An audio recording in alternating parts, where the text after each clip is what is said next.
Ya, oke. Silakan untuk dinyalakan kameranya. Kita mulai dan kita rekam. Nanti akan dijadikan dokumentasi untuk aktivitas kita. Bismillahirrahmanirrahim. Assalamualaikum warahmatullahi wabarakatuh. Waalaikumsalam warahmatullahi wabarakatuh.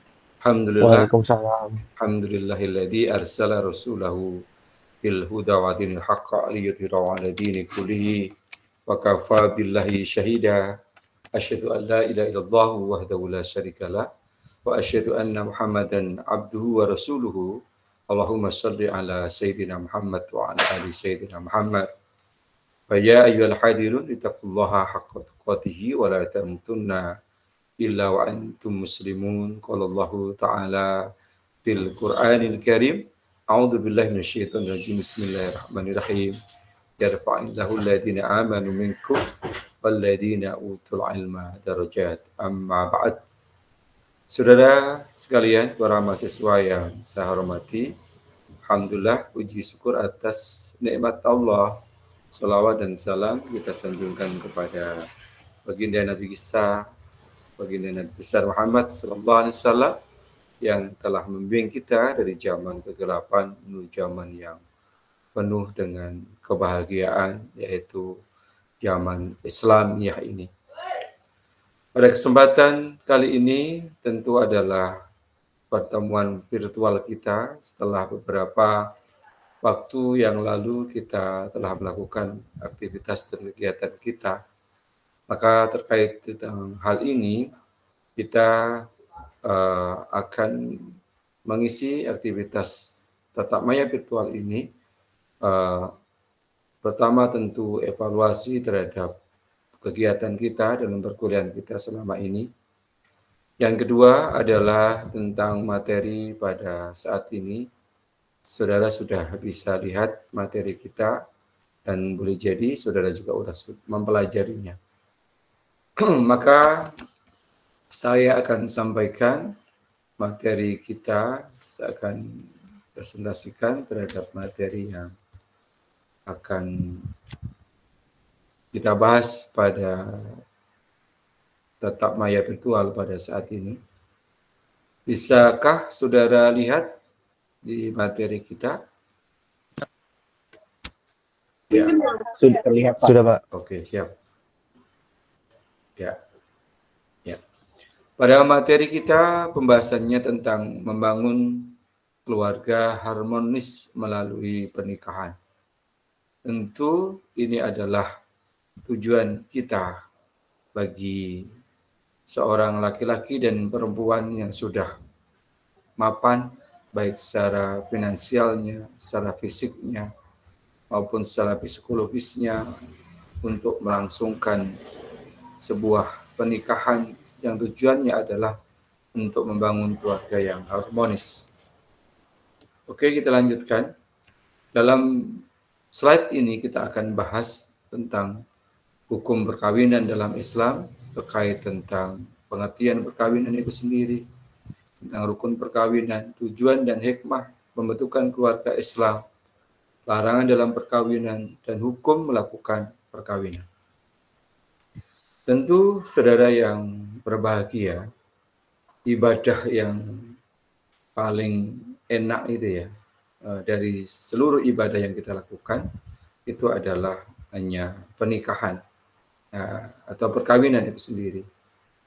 Secapek apapun kita ketika melakukan yang namanya ibadah perkawinan, semua bermakna dengan pahala yang kita dapatkan dari Allah Subhanahu wa taala. Oke, dasar hukum perkawinan diantaranya adalah Quran surat ke-51 ayat 49 yang berbunyi, A'udzubillahi minasyaitonirrajim. Bismillahirrahmanirrahim. Wa min kulli syai'in khalaqna zawjayn la'allakum tadhakkarun. Segala sesuatu kami ciptakan berpasang-pasangan agar kamu mengingat kebesaran Allah. Saudara sekalian yang boleh jadi belum punya pasangan ya, atau belum mendapatkan pasangan, kita tetap yakin bahwa dari ayat ini menjelaskan bahwa Allah itu telah menciptakan terhadap pasangan-pasangan kita. Ada yang ketemu pasangannya dengan cepat, ada yang ketemu dengan pasangannya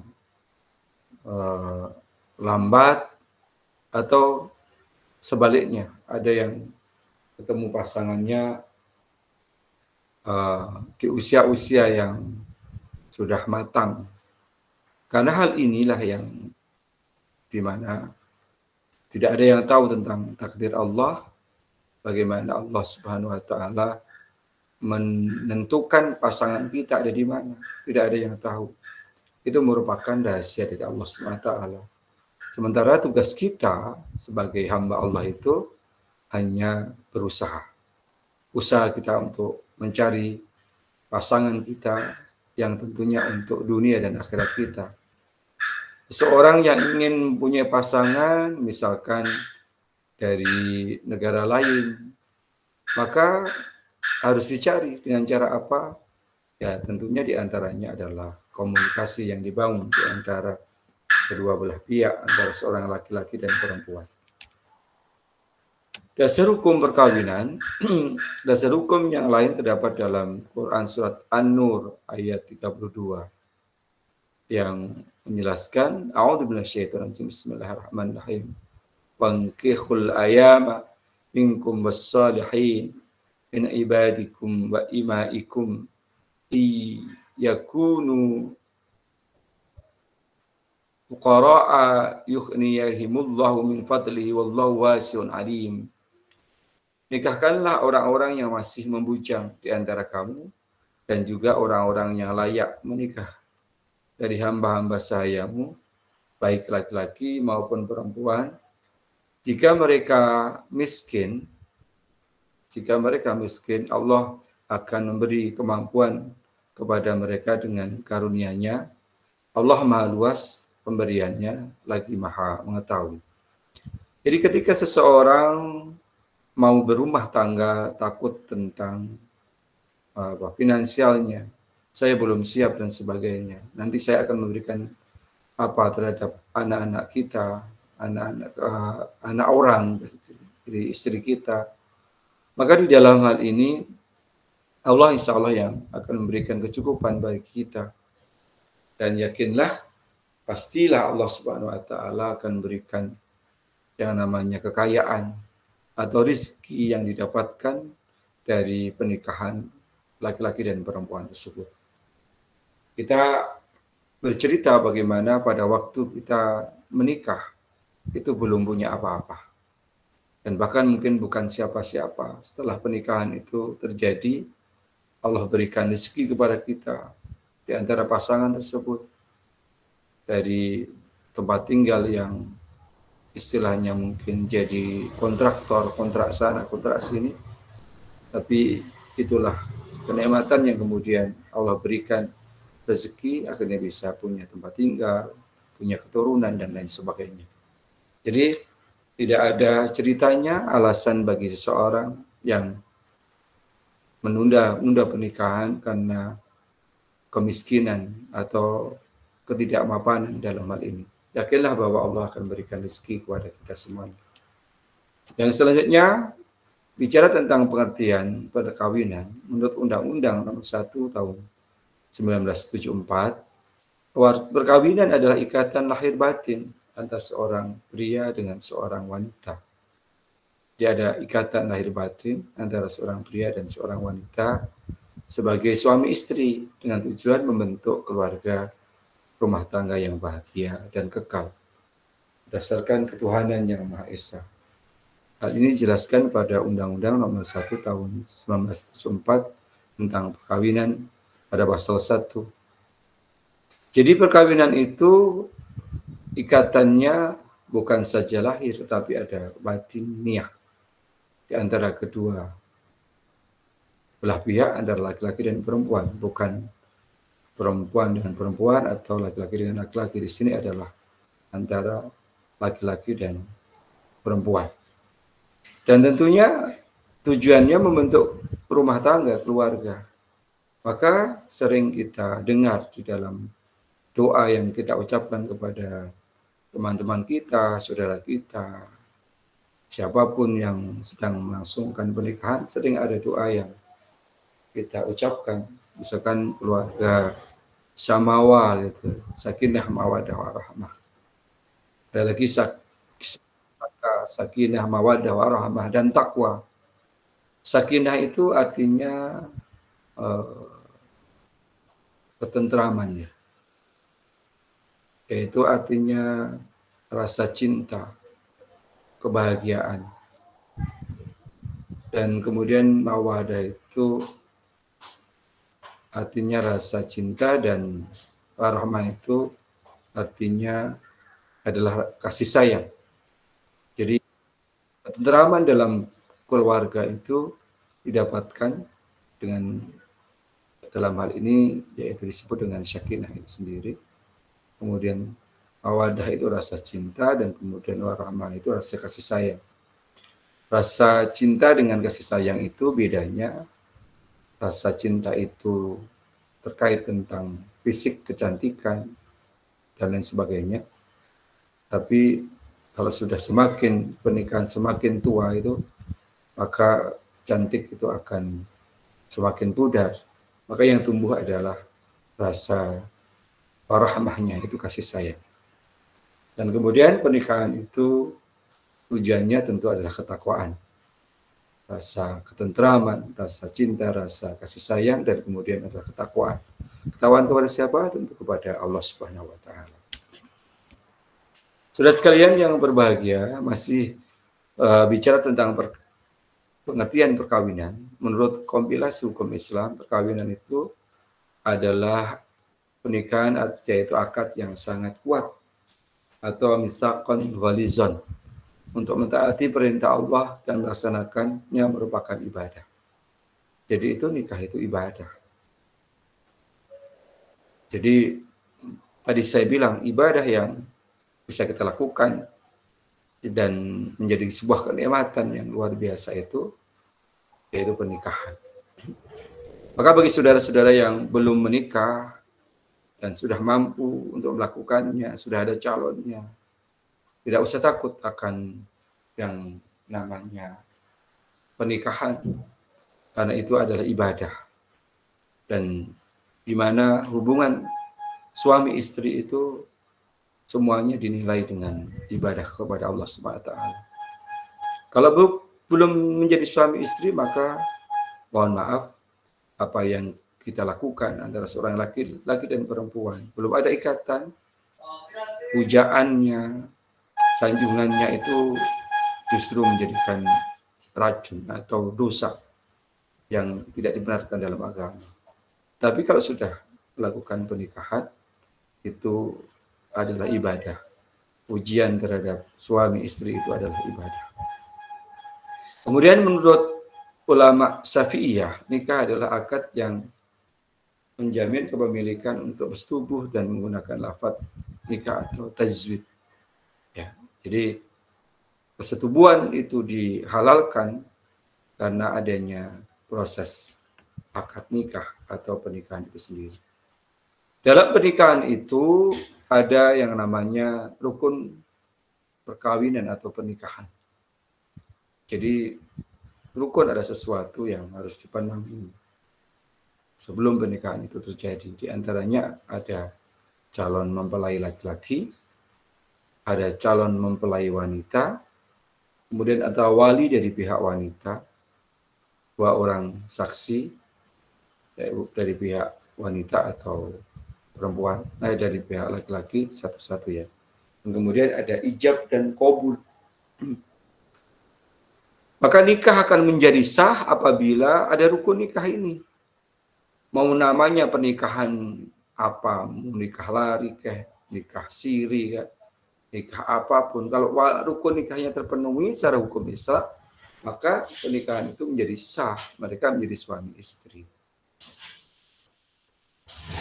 Apa? Di antara misalkan ada calon mempelainya, ada calon kedua mempelainya, ada wali. Nah, bicara tentang wali ini, yang punya hak untuk menikahkan itu kan orang laki-laki ya, yaitu ayahnya, terutama orang tuanya.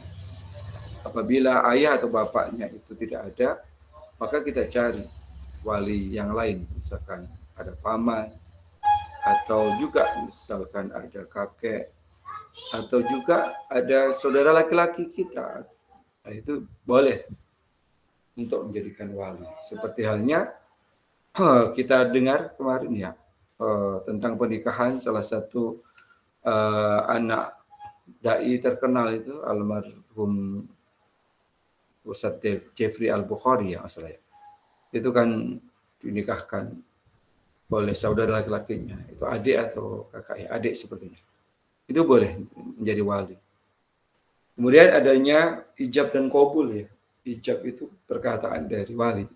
Misalkan saya nikahkan saudara dengan putri saya dengan mas kawin berupa seperangkat alat sholat dan kunci pesawat terbang, nah gitu misalkan kuncinya ya tunai misalkan itu. Maka itu ijab dan qabul berarti menerima dari pihak laki-laki, misalkan saya terima nikah dan kawinnya namanya putri siapa dengan bin siapa dengan mas kawin tersebut tunai. Ijab dan qabul itu sudah dilakukan. Ya, ini rukun pernikahan. Kemudian dalam pernikahan itu ada syarat pernikahan, syarat calon suami, maka bukan mahram dari calon istri, bukan saudara maksudnya. Tidak terpaksa atas kemauan sendiri. Orangnya tertentu, jelas orangnya, tidak sedang ikhram. Memberikan ikhram ya. Kemudian syarat bagi calon istri itu tidak ada halangan syarat, yaitu tidak bersuami. Jadi kalau menikah kepada perempuan yang sudah bersuami tidak boleh. Bukan mahram, tidak sedang masa idah. Masa idah itu masa menunggu seorang perempuan untuk menikah. Misalkan suami pertama meninggal, maka tidak boleh langsung kemudian membawa laki-laki dan kemudian menerima lamaran, karena harus nunggu yang namanya seorang laki-laki yang hadir ke hatinya setelah suaminya pertama meninggal atau baik itu perceraian. Ada masa idahnya, ada yang 3 bulan 10 hari atau yang lainnya.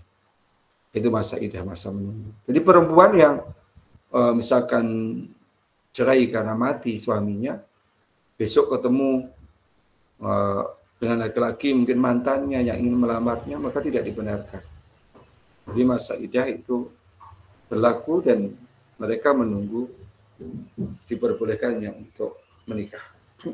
Merdeka atas kemauan sendiri, jelas orangnya dan tidak sedang berikhram. Syarat-syarat wali, tadi kan wali ya, ada wali nasab. Apabila wali nasab itu tidak ada, wali yang terkait tentang keturunan, ada ayah, ada paman, ada saudara laki-laki, ada kakek. Apabila tidak ada, maka boleh di sini walinya itu wali hakim, yaitu siapa yang menjadi wali, yaitu kantor urusan agama biasanya, petugas yang berasal dari KUA. Kemudian syaratnya laki-laki baligh, tidak dipaksa, adil, dan tidak sedang ikhram. Syarat-syarat saksi, ternyata tadi ada 2 orang saksi. Syarat-syaratnya laki-laki minimal 2 orang, baligh, adil, tidak sedang ikhram, memahami bahasa yang digunakan dalam ijab dan qabul. Syarat-syarat ijab qabul, ada ijab pernyataan mengawinkan dari pihak wali, saya kawinkan dari itu. Ada qabul pernyataan menerima, penerimaan dari calon suami, saya terima nikah dan kawinnya. Baik kata-kata nikah, tazwid, atau terjemahnya seperti kawin. Di antara ijab dan qabul bersambungan, tidak boleh terputus. Misalkan saya nikahkan saudara dengan putri saya dengan mas kawin tersebut tunai, langsung dijawab saya terima nikah dan kawinnya si perempuan tadi bin siapa dengan mas kawin tersebut tunai. Nah, ini harus belajar ya untuk dihafalkan. Nanti kalau pas waktu akad nikahnya sudah lancar dan tidak terbata-bata. Bila terbata-bata biasanya mengulang lagi tuh. Sampai keringetan gitu, mengulang lagi dan berkali-kali bisa jadi. Antara ijab dan qabul sambungan tidak boleh terputus. Antara ijab dan qabul jelas masuknya. Orang yang terkait ijab dan qabul tidak sedang dalam keadaan haji dan umroh. Majelis ijab dan qabul itu harus dihadiri minimal 4 orang, yaitu calon mempelai atau wakilnya. Wali dari calon, wakilnya ada 2 orang. Ya. Hikmah pembentukan keluarga dalam Islam. Tentu ketika kita sudah mempunyai keluarga, dalam Islam itu sebenarnya apa sih sebenarnya tujuannya atau hikmahnya? Tentu menghindari perzinahan. Mohon maaf sekali banyak terjadi dalam hal ini pergaulan bebas yang tanpa batas antara laki-laki dan perempuan. Itu bisa terjadi. Ya namanya gairah muda gitu kan. Sehingga tidak mampu menghindari yang namanya perzinahan. Syahwatnya yang tidak terkendali. Maka apabila wahai laki-laki, wahai perempuan, apabila saudara sudah menemukan calon yang ingin mendampingi hidup dan mati saudara, maka bisalah segera untuk melamar dan melakukan pernikahan. Karena tujuannya menghindari perzinahan. Mendapatkan keturunan. Dalam pernikahan itu adalah keturunan. Nah, keturunan itu didapatkan dengan proses perkawinan atau pernikahan. Nabi kita Muhammad SAW telah menjelaskan dalam hadisnya ya, tungkahul mar'atu li arba'in. Perempuan itu dinikah karena 4 hal. Ada wali maliha karena hartanya, wali jamaliha karena kecantikannya, wali hasabiha karena keturunannya, wali diniha karena agamanya. Fatfad bidatid din dari bat yadak. Maka kata Rasul, maka pilihlah karena agama. Insya Allah kalau pernikahan didasarkan karena agama, kita akan mendapatkan kebahagiaan. Kebahagiaannya apa? Ya, cantiknya akan didapat. Keturunannya dari keturunan yang sah dan benar karena ada proses pernikahan. Dan insya Allah juga kekayaannya itu akan didapat. Karena menjadi suami istri itu Allah akan membuka rezeki. Bahkan kemudian setelah punya anak pun juga akan ada rezeki dari anak.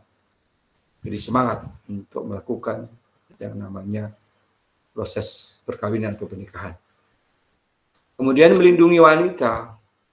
Pernikahan itu, rumah tangga itu dibangun melindungi wanita. Dari apa?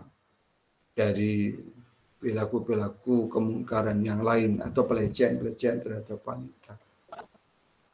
Justru dengan nikah itu wanita akan dimuliakan. Kemudian menciptakan persaudaraan baru. Ya, tentunya. Antara A dan B tidak saling mengenal, kemudian mereka menjalin hubungan pernikahan. Dari A dan B, kemudian bertambah lagi saudaranya, sebagainya. Jadi menciptakan persaudaraan. Lanjutnya, hikmah pembentukan keluarga dalam Islam itu, ini penjelasannya diantaranya adalah dari itu menghindari perzinahan. Ayat Al-Quran, surat ke-17 ayat 32, Al-Isra 32. A'udzu billahi minasyaitonir rajim. Bismillahirrahmanirrahim. Wala taqrabuz zina innahu kana fahisyatan wa sa'a sabila. Dan janganlah kamu mendekati zina. Sesungguhnya zina itu adalah perbuatan yang kecil dan jalan yang buruk. Na'udzubillah min dzalik. Jadi mendekati zina saja kita tidak dibolehkan, apalagi melakukannya. Para dokter telah sepakat bahwa perzinahan itu menyebabkan penyakit-penyakit kotor seperti penyakit-penyakit yang ada di dalam slide ini. Bahkan ada penyakit yang sampai sekarang belum bisa disembuhkan, yaitu adanya virus HIV dan AIDS. Kemudian mendapatkan keturunan. Quran surat An-Nisa ayat 1. A'udzubillahi minasyaitonir rajim. Bismillahirrahmanirrahim. Ya ayuhan nas ittaqu rabbakumul ladzi khalaqakum min nafsin wahidah wa khalaqa minha zawjaha wa bassa minhuma rijalan katsiran wa nisaa'a wattaqullaha alladzi tasaaluna bihi wal arham innallaha kana 'alaikum raqiba. Hai sekalian manusia, bertakwalah kepada Tuhanmu yang telah menciptakan kamu dari seorang diri. Dan daripadanya Allah menciptakan istrinya, dan daripada keduanya Allah mengembangbiakkan laki-laki dan perempuan yang banyak. Dan bertakwalah kepada Allah dengan menggunakan namanya, kamu saling meminta satu sama lain. Sesungguhnya Allah selalu menjaga dan mengasihi kamu. Ya ini. Jadi dari kita diperintahkan oleh Allah untuk bertakwa kepada Allah yang telah menciptakan kita. Dari seorang diri, kemudian ketemu dengan istri kita, menjadi berkembang biak dan semakin banyak. Keluarga, saudara, anak, dan sebagainya. Kemudian melindungi wanita, dalam hal ini disebutkan dalam ayat Al-Quran. An-Nisa ayat 34. Kaum laki-laki itu adalah pemimpin bagi kaum wanita. Oleh karena Allah telah melebihkan sebagian mereka laki-laki atas sebagian yang lain. Dan karena mereka laki-laki telah menafkahkan sebagian dari harta mereka. Sebab itu maka wanita yang saleh ialah yang taat kepada Allah, lagi memelihara diri ketika suaminya tidak ada. Oleh karena Allah telah memelihara mereka wanita yang kamu khawatirkan nujusnya, maka nasihatilah mereka dan bisakanlah mereka di tempat tidur mereka, dan pukullah mereka, kemudian jika mereka mentaatimu, maka janganlah kamu mencari-cari jalan untuk memisahkannya. Sebenarnya Allah Maha Tinggi lagi Maha Besar. Jadi pemimpin dalam rumah tangga itu adalah laki-laki. Kemudian menciptakan persaudaraan. Dengan menikah maka menjadi luas persaudaraannya, yaitu saudara akibat perkawinan seperti besan, mertua, saudara ipar, dan seterusnya. Kriteria dalam mencari istri, itu tadi yang disebutkan di dalam agama. Ada kecantikan, wali jamaliha. Dan cantik itu tentu tidak abadi dan relatif ya. Ada harta, kekayaan, sama juga. Harta itu juga tidak abadi. Kemudian keturunan. Karena keturunan. Anaknya pejabat, anaknya presiden, anaknya bupati, camat, gubernur, maka tidak selamanya dia punya keturunan, yaitu anaknya pejabat tadi. Tetapi pasti akan berakhir. Yang namanya kecantikan, harta, keturunan. Maka kata Nabi, pilihlah karena agama. Karena pernikahan karena agama itu akan didapatkan kebahagiaan baginya. Larangan perkawinan, ada perkawinan yang dilarang. Adanya hubungan nasab, hubungan persusuan. Hubungan nasab itu ya misalkan antara kakak beradik itu, laki-laki dan perempuan. Laki-laki menikahi adiknya perempuan, kandung, maka tidak dibenarkan. Atau yang disebut dengan persusuan, ini ya laki-laki dan perempuan pernah hidup disusuin oleh ibu yang sama. Ibu yang satu padahal mereka adalah ibu itu adalah orang lain. Misalkan seorang A dan B pernah lahir pada usia yang sama, disusuin oleh ibu yang sama padahal mereka bukan keturunan. Maka disebut saudara persusuan. Pernah menyusu pada ibu yang sama maksudnya. Adanya sebab lain seperti istri yang putus perkawinan karena dili'an. Sabda, misalkan ada dua orang yang saling meli'an dan bersabda, berhitunglah di jalan. Seorang di antara kamu adalah pembohong, tidak ada jalan cara bagimu untuk kembali kepadanya. Kemudian lanjutkan. Sedang ikhram tidak dibolehkan. Rasulullah SAW sabda, orang yang sedang ikhram tidak boleh nikah dan tidak boleh menikahkan. Kemudian poligami melebihi batas yang telah ditentukan. Kan batas poligami itu kan dalam Islam 4. Maka dia menikah istrinya lebih dari 4, itu tidak boleh. Perempuan yang masih dalam masa idah, itu masa menunggu, maka tidak dibenarkan untuk dinikahi. Perempuan yang bersuami juga tidak boleh, karena berzinahan, kawin dengan pezina, itu juga tidak boleh. Karena berzinahan, kawin dengan pezina. Lanjut kepada jenis perkawinan yang terlarang, nikah campur atau beda agama. Jadi kalau saudara yang punya calon tapi tidak seiman, maka pertanyaannya mau dibawa kemana hubungan kita? Gitu. Kenapa? Di dalam agama kita tidak dibenarkan pernikahan itu terjadi. Bahkan negara kita juga belum melegalkan pernikahan yang beda agama. Nikah kontrak, kawin kontrak, yaitu perkawinan hanya dalam kurun waktu tertentu, misalkan 3 bulan atau 1 tahun, yaitu kawin kontrak, itu tidak dibenarkan. Nikah tahlil yaitu pernikahan barter ya, yaitu seorang A punya saudara perempuan dikatakan dengan B juga punya saudara perempuan, jadi itu tukar menukar. Kemudian nikah sigor, kawin tukar. Oh iya, ini nikah sigor yang kawin tukar ya. Kalau nikah tahlil ini adalah nikahnya seorang laki-laki dengan seorang wanita yang sudah ditalak. Sudah ditalak 3 oleh suaminya sebelumnya. Lalu laki-laki tersebut mentalaknya. Hal ini bertujuan agar wanita tersebut dapat dinikahi kembali oleh suami sebelumnya yang telah mentalaknya 3 kali. Setelah masa idah wanita itu selesai, nikah semacam itu dan termasuk dalam perbuatan dosa besar. Jadi talak itu kan adalah perceraian, kata-kata suami kepada istrinya. Jadi misalkan talak 3, itu seorang suami istri tidak boleh rujuk kembali. Boleh rujuk kembali setelah adanya syarat, misalkan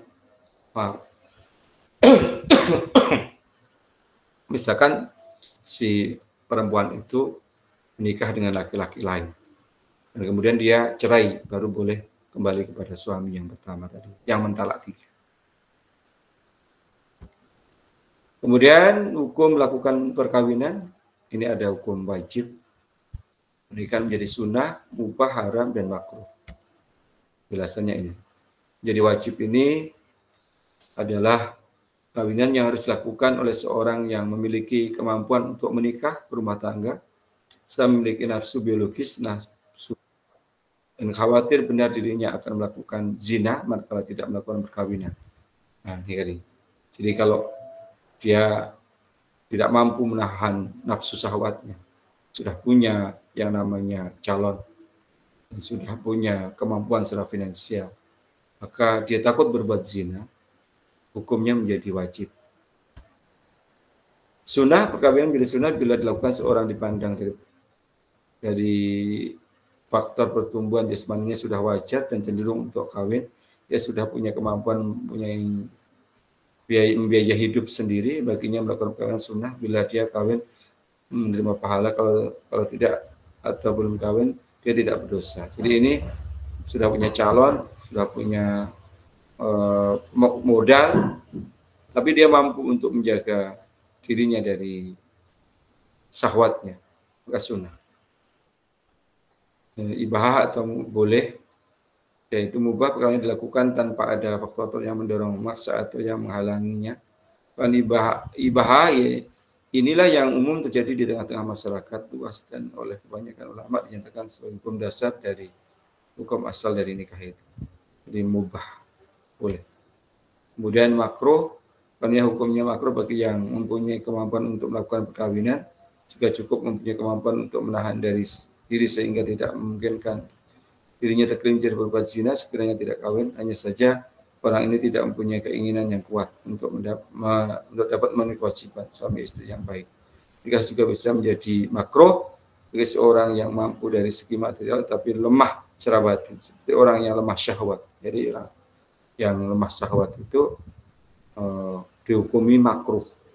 dan tidak mampu memberikan nafkah kepada istrinya walaupun tidak merugikan istri karena dia kaya. Jadi materinya punya, tetapi yang kendalanya tentang penyakit batiniahnya, dia tidak mampu menafkahi secara batin, maka menjadi makruh.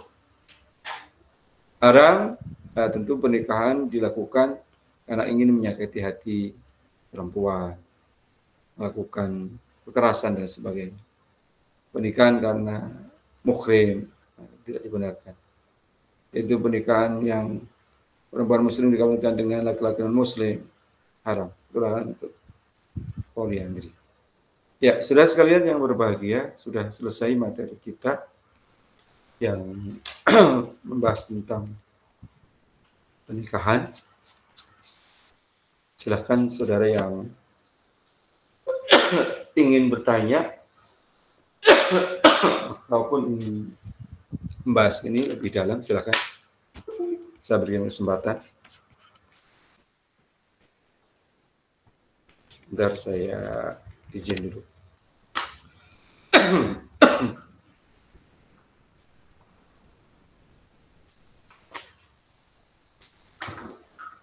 Ya, silakan saudara sekalian yang berbahagia, apa yang ingin saudara sampaikan, Mas Dimas, mungkin silakan menanggapi. Boleh di chat room sebelum saya absen. Bagaimana, ada pertanyaan tentang perkuliahan kita atau yang lain? Mas Dimas, silakan Mas. Kalau ada pertanyaan, suaranya dibuka dulu.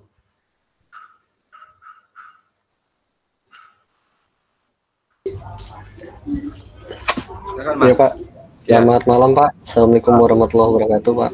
Waalaikumsalam warahmatullahi wabarakatuh. Mungkin ini Pak, pertanyaan yang mungkin juga ada beberapa generasi muda yang menanyakan hal ini. Bagaimana sih Pak caranya seseorang nih, khususnya anak muda, agar bisa selalu istiqomah gitu Pak, hatinya dalam menjaga pandangan, menjaga rasa kepada lawan jenisnya, di mana kondisi saat ini kan memang interaksi antar lawan jenis itu sudah tidak bisa dipungkiri ya Pak, sudah bukan hal tabu. Nah itu bagaimana sih Pak cara seseorang untuk tetap menjaga tingkat ketakwaannya gitu Pak, agar tidak terjerumus? Ya. Terima kasih Pak. Ya, terima kasih Mas Dimas. Pertanyaan bagus sekali ya. Bagaimana menjaga keimanan, ketakwaan kita kepada Allah SWT dan terkait hubungan interaksi kita dengan lawan jenis ya. Jadi kan memang tidak bisa dipungkiri ya, sebagai mahasiswa, apalagi aktivis di kampus itu, hampir tiap hari bisa berpapasan, bertemu dengan teman-teman kita yang berbeda jenisnya. Ya, dalam hal ini kita tetap menjaga diri kita dari perilaku-perilaku yang menimbulkan akan syahwat itu sendiri ya. Jadi kalau memang dalam hal ini kita sebagai laki-laki dan perempuan berinteraksi dan tanpa ada timbulnya syahwat, menurut saya tidak ada masalah dalam hal ini. Tapi yang jadi masalah adalah interaksi laki-laki dan perempuan dalam komunitas tertentu, dalam organisasi, dalam perkuliahan, dan kemudian menimbulkan rasa syahwat kita yang berlebihan, apalagi berlebihan dan sebagainya. Timbulnya lagi kecemburuan dan sebagainya, maka itu akan menjadi masalah. Untuk itu bagi laki-laki yang dalam hal ini, alhamdulillah Allah berikan kepada kita yang namanya mencintai dan dicintai, itu adalah fitrah manusia. Tapi bagaimana kita bisa melakukan hal itu pada jalan yang benar. Jadi di antaranya cara mendekatkan diri kita kepada Allah Subhanahu wa taala yaitu untuk melakukan puasa apabila kita memang belum mampu untuk melangsungkan pernikahan atau perkawinan. Dan interaksi kepada perempuan ya tentunya kita tahu tahulah istilahnya batasan-batasan mana yang boleh dan tidak boleh. Apalagi mohon maaf kan interaksi mahasiswa itu kan banyak yang mohon maaf ada yang membuka auratnya, yang menimbulkan apa yang namanya daya kemauan kita, itu bisa terjadi. Maka kita harus tahu diri bagaimana menempatkan diri kita. Oh iya, kalau memang saya ini melihat perempuan dan kemudian menimbulkan nafsu birahi, itu wajar saja, tetapi ketika berlebihan itu menjadikan masalah. Nah, jadi tentu sebagai seorang laki-laki untuk menjaga interaksi kita yang benar, ya kita harus mampu untuk menjaga pandangan mata kita dari lawan jenis. Dan kemudian apabila interaksi itu terjadi dan kita harus melihatnya teman lawan jenis kita harus kita batasi supaya tidak menimbulkan nafsu atau birahi yang akhirnya adalah timbulnya dosa di dalam diri kita. Dan untuk hal itu tentu tadi itu dengan berpuasa bagi mereka yang belum mampu. Apabila juga tidak mampu berpuasa maka bisa dibatasi dengan kalau memang sudah punya calon silakan saja untuk melangsungkan pernikahan itu. Apalagi itu adalah ibadah kita kepada Allah Subhanahu wa taala. Ya seperti itu ya Mas Mas Dimas di antaranya yaitu berpuasa, berbanyak berzikir kepada Allah Subhanahu wa taala, membatasi pandangan yang bukan mahram kita. Ya. Adalah yang lain silakan saudara sekalian yang mau bertanya. Boleh saudara di kolom chatnya dituliskan kalau memang ingin bertanya. Silakan dari saudari yang perempuan untuk berpartisipasi. Ya, Mas Ahmad Jamaluddin dan Maitri Suryantini. Mas Ahmad dulu silakan Mas Ahmad. Ya, suaranya yang kuat ya Mas.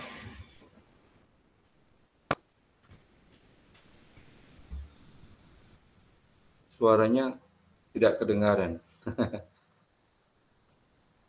Mas Jamal suaranya tidak kedengaran. Apa sepertinya saudara di luar ya? Kalau tidak kedengaran, bisa di kolom chat ya Mas. Ditulis saja. Ya, maaf Pak, boleh saya lewat chat saja? Boleh, silakan. Coba Maitri Suryantini, ada pertanyaan apa? Assalamualaikum warahmatullahi wabarakatuh. Waalaikumsalam. Pak, ya. Saya mau tanya, tadi kan ada yang perkawinan terlarang ya Pak? Ya. Yang pertama kan ada perkawinan beda agama ya Pak? Itu syaratnya selain pindah agama itu dari pihak pasangan yang lain agama ini harus apa ya Pak? Selain pindah agama? Iya, biar jadi perkawinan yang sah gitu. Ya. Legalitas untuk negara kita itu belum ada ya, Maitri ya. Kalau jadi pernikahan beda agama itu di negara kita belum ada. Dan dalam agama kita tidak dibenarkan untuk menikah beda agama. Boleh jadi ketika terjadi pernikahan beda agama itu bukan di negara kita, mungkin di negara tetangga. Mungkin bisa negara mereka melegalkan pernikahan itu. Tetapi ketika kita sebagai umat Islam, kalau kita punya misalkan pendamping ya, yang ingin kita jadikan sebagai suami kita atau istri kita, boleh dinikahkan ya tetap, yaitu harus mengalah salah satunya. Mungkin maitrinya ikut kepada agama calon suaminya tadi, atau calon suaminya itu kamu ajak untuk mengikrarkan dirinya untuk menjadi seorang muslim atau tadi muslimah. Jadi gitu. Negara kita belum melegalkan tentang pernikahan beda agama. Agama kita sebagai agama Islam juga tidak membolehkan pernikahan beda agama kecuali seagama, seiman. Jadi gitu ya Maitri. Ya. Baik Pak, terima kasih. Ya, sama-sama. Tadi ada di kolom chat, apakah ada masa idah bagi laki-laki? Nah, oke. Ya, tidak ada bagi laki-laki masa idahnya.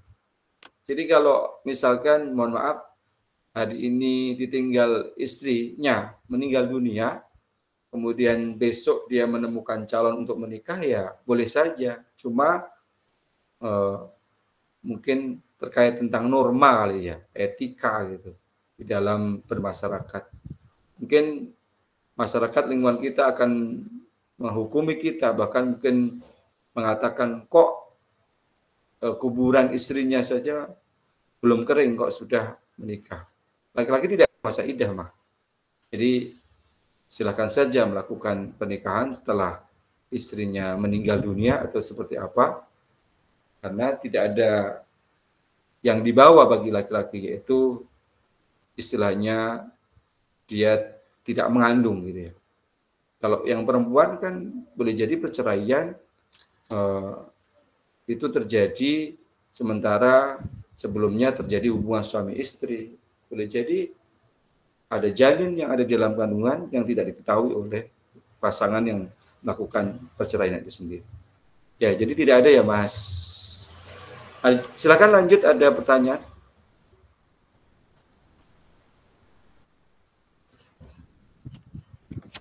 Boleh pertanyaannya di kolom chat, boleh, atau boleh juga angkat tangan untuk bertanya. Tidak ada pertanyaan? Kalau tidak ada pertanyaan, Bapak akan mengabsensi kepada kalian, kepada saudara semuanya yang hadir pada malam hari ini, dan mohon untuk bersuara ya nanti bagi saudara yang saya sebutkan. Saya absen dulu ya.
Ya, oke, saya absen.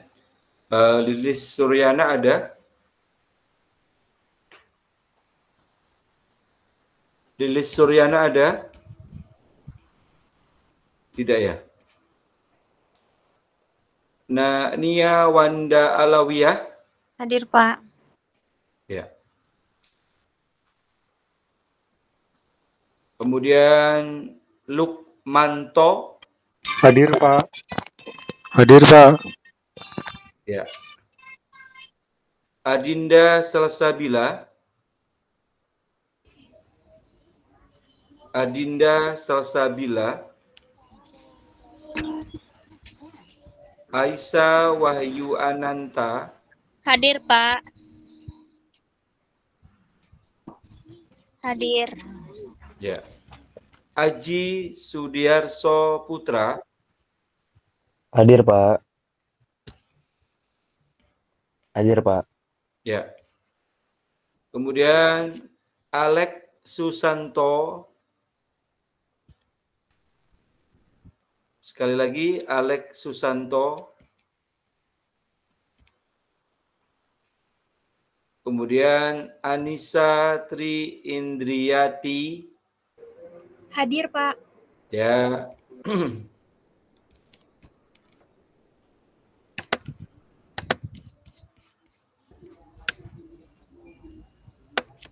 Dimas Andika Pratama. Hadir, Pak. Siap. Terima kasih. Ella Aprianti. Hadir, Pak. Oke. Ya, kasih, Pak. Emilia Anggi Arianti. Sekali lagi, Emilia Anggi Arianti. Feby Ristian. Hadir, Pak. Siap. Heni Setiani. Hadir, Bapak. Siap. Ika Damayanti. Hadir, Pak. Siap. Ilham Fakih Fuadi. Hadir, Pak. Hadir. Siap. Khairul Bahrain. Hadir, Pak. Hadir. Ya, siap.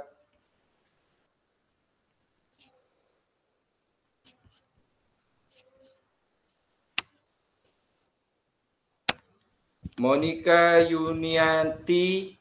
Hadir, Pak. Monika. Ya, siap. Muhammad Rifki Hafiz. Hadir, Pak. Hadir. Ya. Pingsi Nur Cahyanti. Sekali lagi, Pingsi Nur Cahyanti.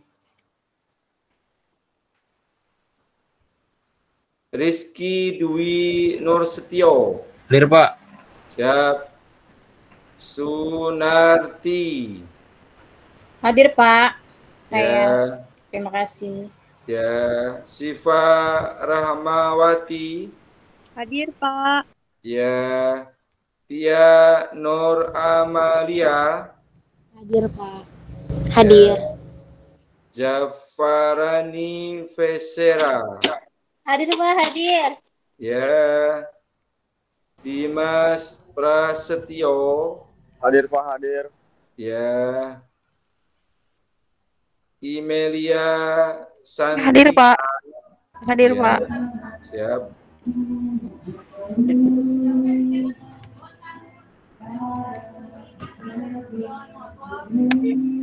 Muhammad Iksan Fasa. Hadir, Pak. Saya Muhammad Iksan Fasa. Siap. Novrianda. Hadir, Pak. Novrianda Ya. hadir, Pak. Siap. Hadir. Ya. Anissa Hadir, Pak. Rahmawati. Hadir, Pak. Ya. Debbie Aulia Lestari. Hadir, Pak. Ya. Isana Khairiyah. Hadir, Pak. Ya. Ismi Dwi Satiawani. Ismi hadir, Pak. Ya. Maitiri Suryantini. Hadir, Pak. Ya. Rahman Fauzi. Hadir, Pak. Hadir. Siap. Ismawati. Hadir, Pak, saya. Ya. Junaidi Abdillah. Hadir, Pak. Siap. Nadila Devina Adelin. Nadila Devina Adelin. Olid. Hadir, Pak Nadila. Olid. Hadir. Udah nyala belum, Kak? Udah ya. Olid sudah hadir? Halo, Olid ada? Bapak Nadila hadir, Pak. Oh, hadir. Kalau Olid ada nggak? Nggak ada ya Olid. Kemudian Ahmad Jamaluddin. Hadir Pak, saya Pak. Siap. Fadilah Rohimi. Fadilah Rohimi. Rizky Alfarizi. Hadir Pak, hadir. Siap. Irma Kartika Rahmadana. Saya Pak hadir. Ya. Nyimas Marisa Setiawati. Hadir Pak Nyimas. Ya. Rangga Ardiantama. Hadir Pak. Ya. Hadir Pak. Ya, siap. Adi Sukmana. Hadir Pak. Ya. Sutrisno. Sutrisno. Faisal Tri Yusuf. Hadir Pak. Ya. Naya Aulia. Hadir, Pak. Ya. Syarif Haji Cahyono. Sekali lagi, Syarif Haji Cahyono. Ya, siapa yang belum dipanggil? 1, 2, 3. Siapa yang belum dipanggil? Ya, saya simpan.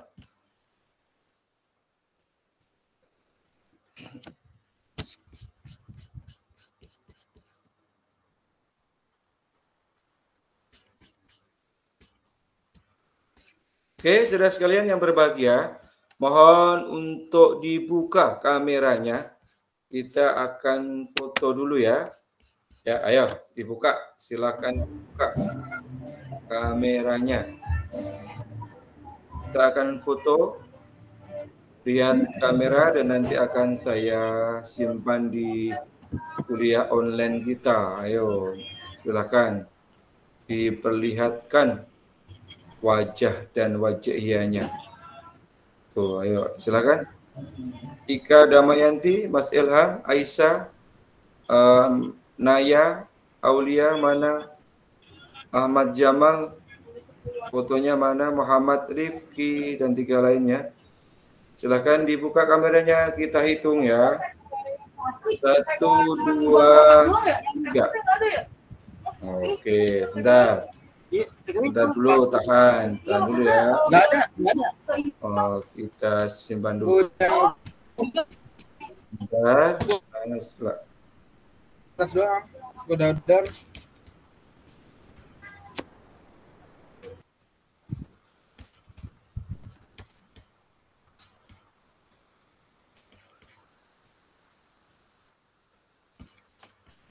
Bentar, ulang lagi. Ayo, sekali lagi.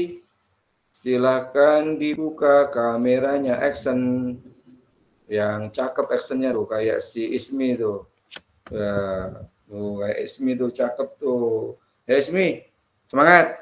Ya ulang lagi. 1, 2, 3. Oke, bentar ya. Ya, kita simpan dulu sebentar, maaf.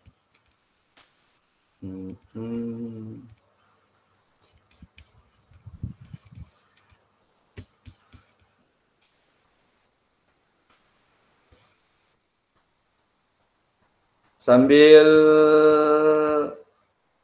ini silakan yang ingin saudara tanyakan terkait dengan perkuliahan atau apa-apa gitu.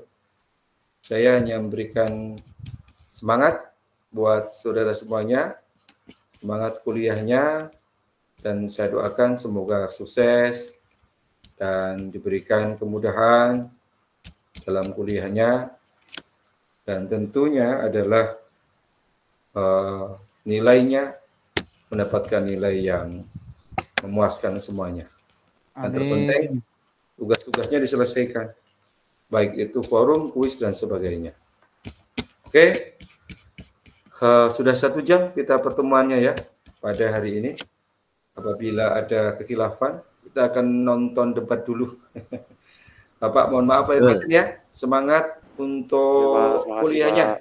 Semoga sukses buat saudara semuanya. Saya tutup dengan baca hamdalah. Alhamdulillahirrahmanirrahim. Assalamualaikum warahmatullahi wabarakatuh. Waalaikumsalam warahmatullahi wabarakatuh. Terima kasih, Pak. Terima kasih, Pak. Ya, sama-sama.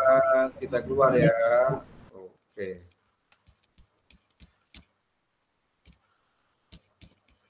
Aman. Kita merekam. Oke.